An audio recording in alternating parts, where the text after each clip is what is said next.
बिल्कुल ये बिल्कुल, सड़क मैं तोड़ करने धर्मवीर से जी का इनको रुख कोई करूंगा। रोका है क्या? धर्मवीर जी ये जी। बताइए कि मुझे याद पड़ रहा है जब स्टेट गेस्ट हाउस कांड हुआ उसके बाद ये हुआ कि ये दो पार्टियां तो ऐसी जो कभी मिल नहीं सकती, लेकिन आप लोगों ने फिर एक चुनावी गठबंधन किया, आप मिले और मिलने के बाद फिर अलग हुए, फिर आरोप प्रत्यारोप हुआ। आपने जैसे बताया कि जो वोट था वो हमने तो ट्रांसफ़र करा दिया, समाजवादी पार्टी ने ट्रांसफ़र नहीं कराया।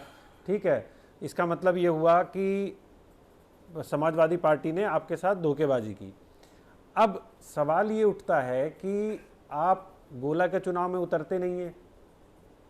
दूसरी बात, आपके ऊपर एक दबाव है, ये चाहे मलिक जी हों चाहे दुबे जी हों ये कह रहे हैं, तो ये दबाव वाली कौन सी बात आ रही है बार बार कि आप दबाव के चलते, एक जैसे मलिक जी ने भी कहा कि 2024 में सेफ लैंडिंग बीजेपी को कराएंगे आप।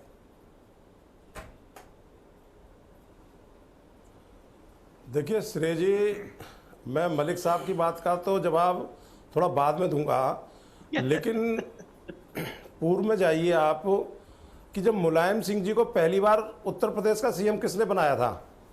बहन कुमारी मायावती जी और मान्यवर साहब काशीराम जी ने बनाया था जी। बाबा साहब ने जो दलितों के ओबीसी के लिए जो प्लेटफॉर्म बनाया था और ये कहा था जिसकी जितनी संख्या भारी उसकी उतनी हिस्सेदारी, तो उसी अनुपात में मान्यवर साहब काशीराम साहब ने इनको यहाँ उत्तर प्रदेश का जब मंडल और कमंडल की लड़ाई चल रही थी, जब कमंडल हावी था तब मिले मुलायम काशीराम और हवा में उड़ गए जय श्री राम का नारा भी खूब गूंजा था।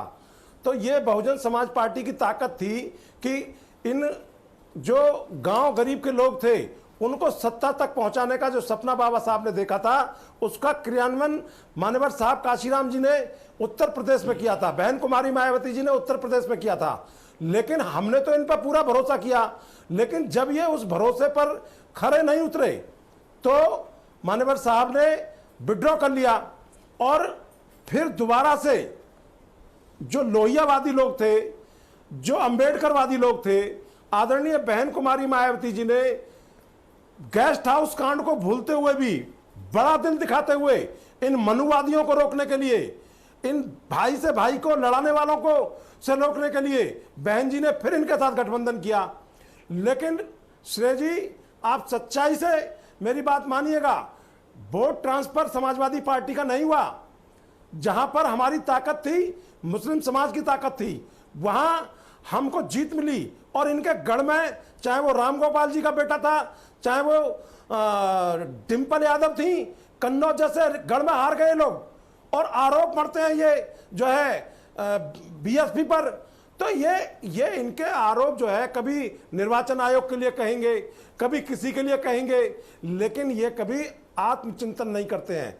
जो शिवपाल यादव जी संगठन के मालिक थे, मुलायम सिंह जी की ना चाहते हुए भी अखिलेश यादव जी ने पार्टी पे कब्जा कर लिया।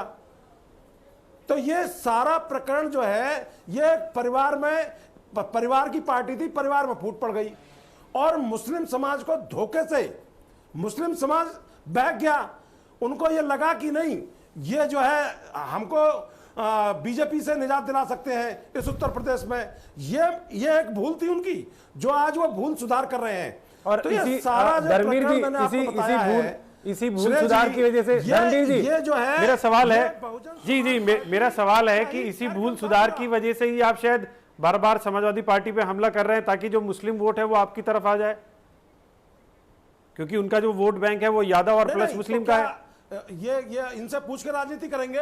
ये नहीं, इनसे पूछ के समाजवादी पार्टी से पूछ के राजनीति करेंगे क्या बहन जी? बहन जी 4 बार सीएम रही है उत्तर प्रदेश की, वो इस देश में मोदी जी से भी बड़ी नेता है। आज जो है आप ईमानदारी से स्वीकार करें तो बहन जी के मुकाबले का कोई नेता देश में नहीं है। हम एक सीट पर जरूर आए हैं, लेकिन बहन जी के मुकाबले का कोई नेता इस देश में नहीं है। मैं दोबारा से ये बात रिपीट कर रहा हूं। और अब मैं आता हूं जरा मलिक साहब की बात के पीछे। मलिक साहब जैसे जो पत्रकार है ना, जो मतलब एक मनगढ़ंत कहानी, मनगढ़ंत पत्रकारिता, मेरे मित्र हैं, भाई हैं हमारे मलिक साहब, लेकिन ये जो मनगढ़ंत कहानियां चलती हैं, बहन कुमारी मायावती जी को फोक्स मैगजीन ने आयरन लेडी का खिताब दिया।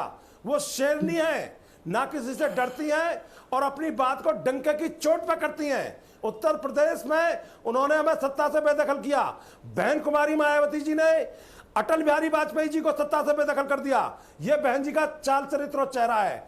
अगर हम मुलायम सिंह जी को माफ कर सकते हैं, मुलायम सिंह जी को उत्तर प्रदेश का मुख्यमंत्री बना सकते हैं, तो हम अखिलेश जी पर वार करने से नहीं चुकेंगे, क्योंकि अखिलेश यादव की राजनीति में धोखेबाजी है, परिवारवाद है।